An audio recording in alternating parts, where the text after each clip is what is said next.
Hi, BookTube. I'm sure many of you know my newfound love of Anthony Trollope this year. He is an author that, last year now, in 2019, I discovered Trollope for the first time in my reading journey.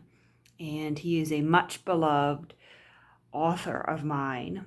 And now I'm sitting here, or lying here rather, reading Fishers of Books by Barton Curry. And he is talking about book collecting and about how certain collectors do like to start off their collection by focusing on one author. And we're on a chapter here called The One Author Plan. And he's talked about Dickens, who was enormously popular and still is today, I think, in collecting circles. He talked about Thackeray, and now he's mentioning Trollope. Now, earlier in this book, there was a photograph of a shelf of first edition Trollopes. But there's this passage here, it's very interesting. So I guess Trollope hasn't always been as popular as he is now.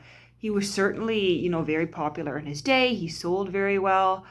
But here on page 92, he says, Curry says, "Who dared mention Trollope's name in the same breath with any of these latter-day Victorians? His Barchester people may have seemed charming and real to the middle-aged has-beens of the generation, but horrors above horrors, his sloppy style, his common everyday dialogue. Out with his uninvolved, crude English, banish him to the servant halls. Alas, poor Trollope vanished overnight." And so Curry is talking about this. I think it's a common phenomenon where, after their immediate era, an author sort of vanishes from popularity. But of course, as we know, Trollope did indeed make a comeback.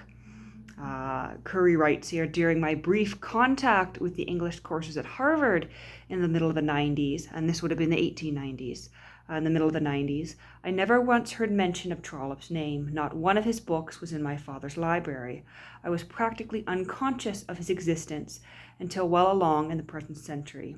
It was not so with Mrs. Gaskell or George Eliot, nor with Bulwer Lytton and Disraeli. Blackmore's Lorna Doone remained a favorite. Dickens and Thackeray still rode the waves, but Trollope was sunk without a trace, both for the so-called intelligentista and for the slavishly imitative commonality.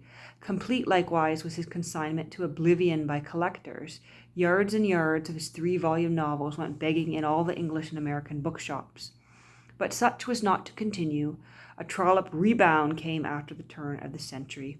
First one critic and then another rediscovered him, apologizing, of course, for his crudities of style, but proclaiming that with all their faults his books had much that the works of many of his contemporaries lacked, above all human warmth. There was something refreshing in his easygoing, unforced storytelling.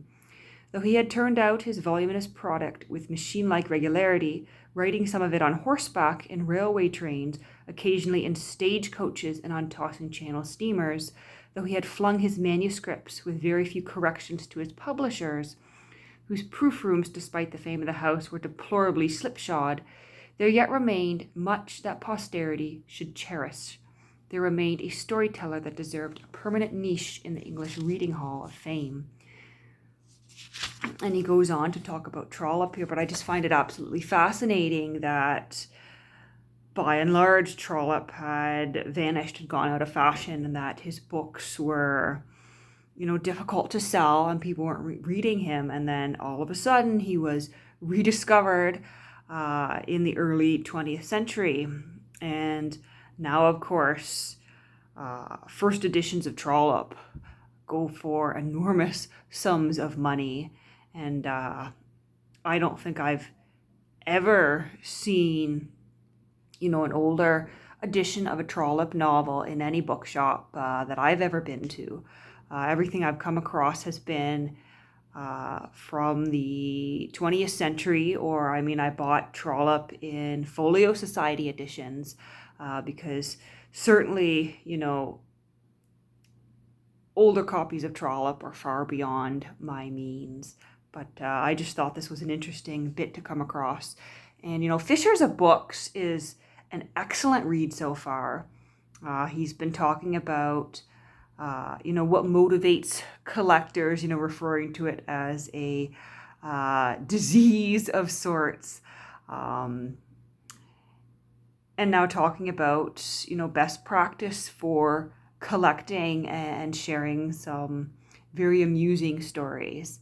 So I'll leave it here for now, and I'll be back later today or tomorrow with some additional thoughts on this wonderful book that dropped itself onto my doorstep today.